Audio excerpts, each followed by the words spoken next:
बिस्मिल्लाहिर्रहमानिर्रहीम। आज का हमारा टॉपिक है जी बहुत अहम, और ये आपको वीडियो इसलिए अहम है देखनी और इसको समझना क्योंकि इसकी बेस पर आपके सारे जो क्वेश्चन हैं वो अटेम्प्ट होंगे जो कि डेप्रिसिएशंस के हैं।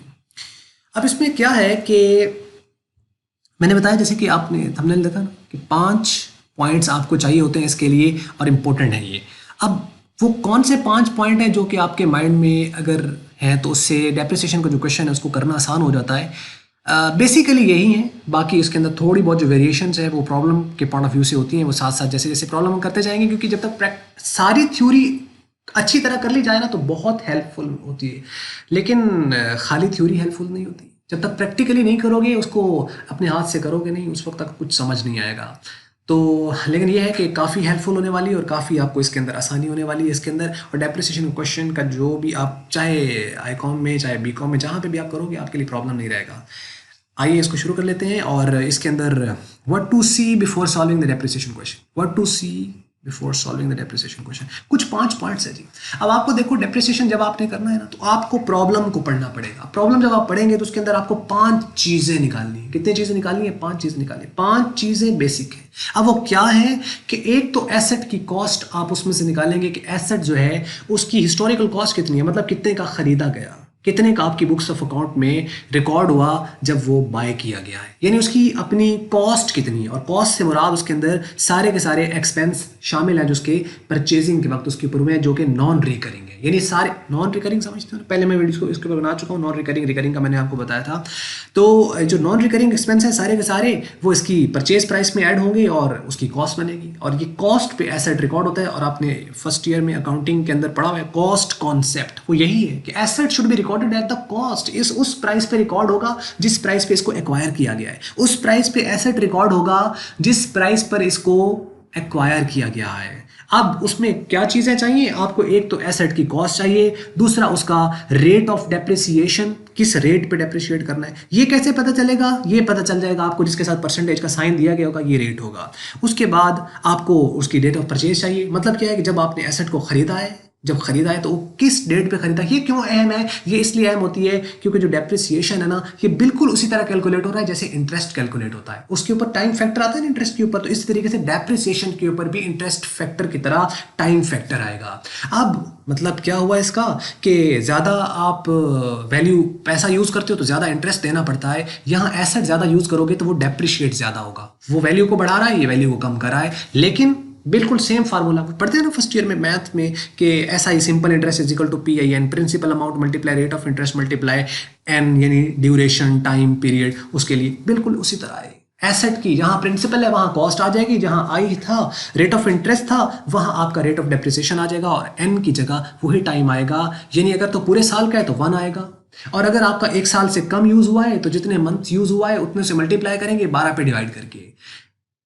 ये इसलिए डेट इंपॉर्टेंट है, इसलिए आपको ये देखना होता है। और ये सबसे ज्यादा जो गलती डेप्रिसिएशन के चैप्टर के अंदर आमतौर पर होती है वो होती ही यही है कि हमको डेट ऑफ परचेज या date of date of transaction asset की बहुत इंपॉर्टेंट है। एसेट बिका कब है, एसेट आया कब है, एसेट के ऊपर डेप्रिसिएशन हम ले कब रहे हैं। जब ले रहे हैं तो उस वक्त तक आपको उसको पीरियड को देखना है, टाइम को देखना है, उसके अकॉर्डिंगली आपको उसको लेकर चलना है। Anyhow date of purchase आपके पास अहम होगी। यानी पहली चीज उसकी हिस्टोरिकल कॉस्ट पता होना चाहिए, उसका रेट ऑफ डेप्रिसिएशन पता होना चाहिए, उसकी रेट ऑफ परचेज पता होना चाहिए, और उसके बाद आपका मेथड पता होना चाहिए। किस मेथड से सॉल्व कर रहे हैं, किस मेथड से सॉल्व करना है, किस मेथड बहुत सारे हैं, डबल डिक्लाइनिंग मेथड भी है, उसके अलावा और बहुत सारे हैं। लेकिन यहाँ पे आपके जो मोस्ट फेमस जो मेथड है, जो सबसे ज्यादा यूज होते हैं, वो है ये।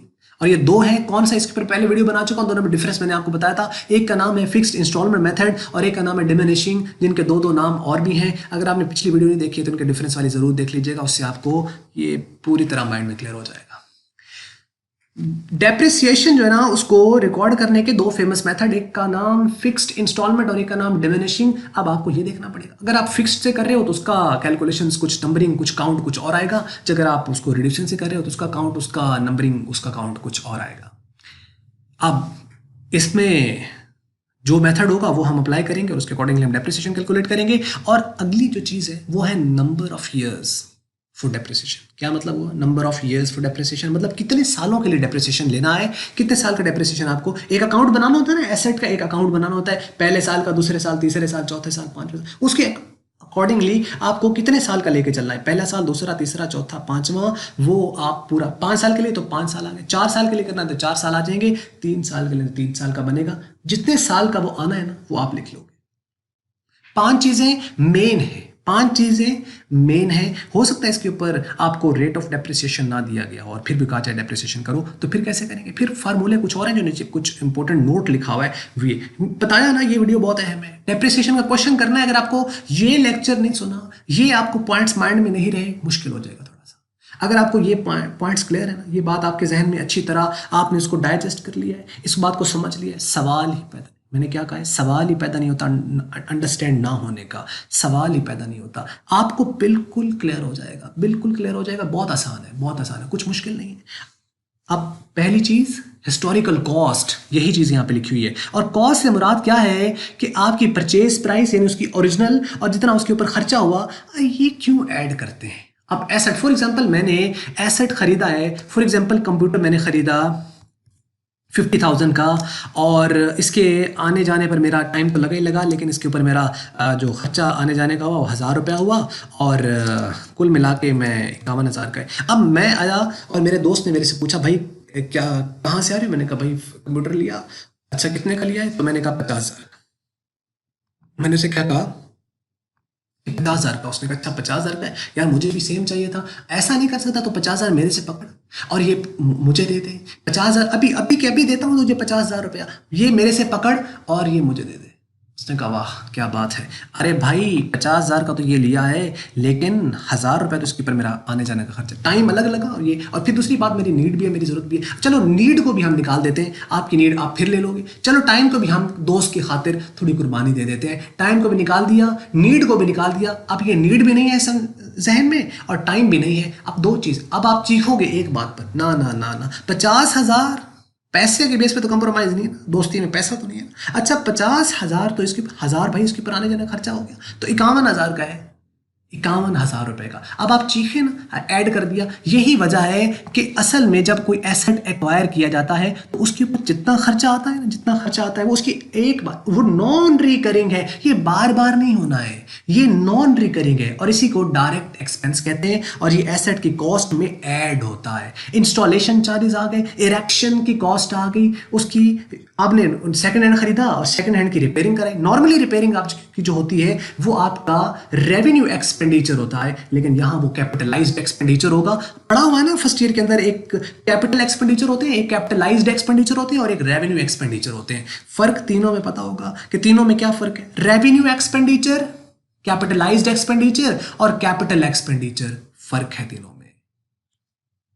अब आप क्या करोगे कि इसके अंदर आपने ऐड कर देना है। क्या कर देना है?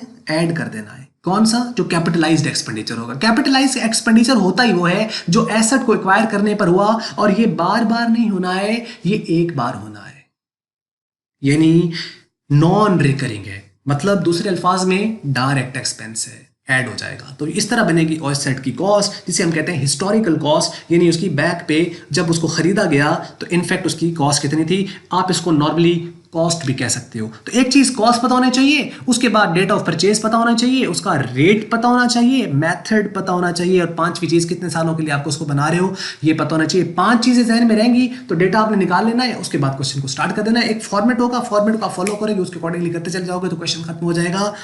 ध्यान जरूरी है, और मैं दोबारा बता रहा हूं, गलती हुई नॉर्मली ट्रेड से नहीं होता कि 10% लिखा हुआ था तो हमने उसके ऊपर 5% 8% ले लिया।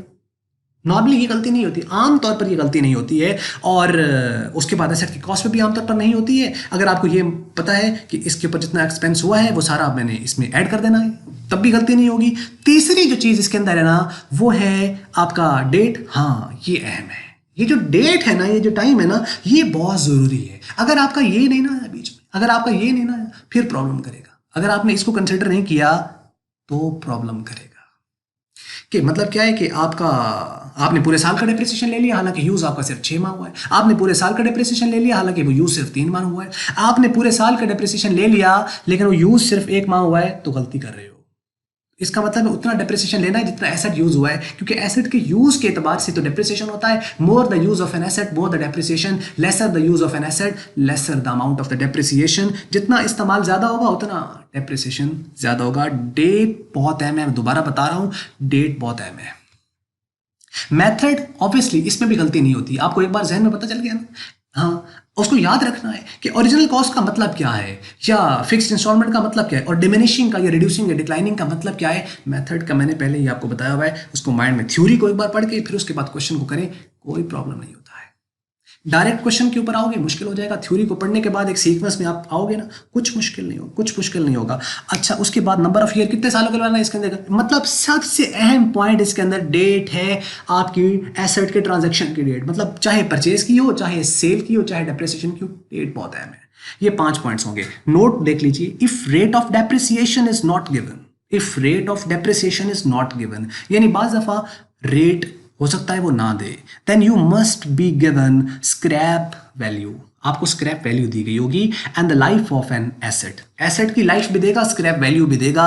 Under this case depreciation under fixed instalment method will be calculated as depreciation is equal to cost minus scrap value divided by life of an asset. यानी एसेट की कॉस्ट आपके पास जो होगी, फॉर एग्जांपल आप यूं कह लो 60,000 का एसेट खरीदा, 10,000 उसकी स्क्रैप वैल्यू। स्क्रैप वैल्यू क्या मतलब होता है कि यानी एसेट यूजलेस होने के बाद भी कुछ कीमत का कबाड़ी को बिक गया।